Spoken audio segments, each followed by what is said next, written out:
యుద్ధం మొదలవకముందే ఒక గురువుకు చెప్పిన మాటల వల్ల యుద్ధ దిశ మొత్తం మారిపోయింది. ఎలాగో తెలుసా?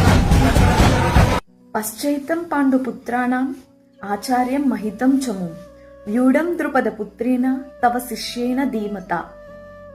దుర్యోధనుడు ద్రోణాచార్యుడి దగ్గరికి వెళ్లి ఇలా అంటాడు: ద్రోణాచార్య, నీ శిష్యుడైన దృష్టద్యుమ్నుడు పాండవుల యొక్క సైన్యాన్ని ఎంత సక్రమంగా సర్దాడో చూసావా, ఎంత ఆర్డర్లో ఉన్నాయో చూసావా అని అంటాడు.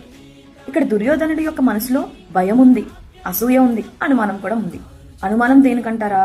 మరి గురువు గారికి శిష్యుడు కదా దృష్టద్యుమ్నుడు, యుద్ధంలో ఎక్కడ నా శిష్యుడే కదా అని వీళ్ళ చేయి విడుస్తాడో అని అసూయ, అనుమానం కూడా ఉంది. అందుకే దుర్యోధనుడు ద్రోణాచార్యుడితో ఇండైరెక్ట్ గా చెప్తున్నాడు, నువ్వు మాత్రం మా వైపే నిలబడాలి అని. మన శత్రువు బలంగా ఉంటే మనం భయపడకూడదు. మన వైపు ధర్మం ఉంటే విజయం మన వైపే ఉంటుంది. ఇదే గీత చెప్పే మొదటి సందేశం. ఇలాంటి సరళమైన గీత భావాలు మీరు రోజు వినాలనుకుంటే ఫాలో చేయండి. హరే కృష్ణ.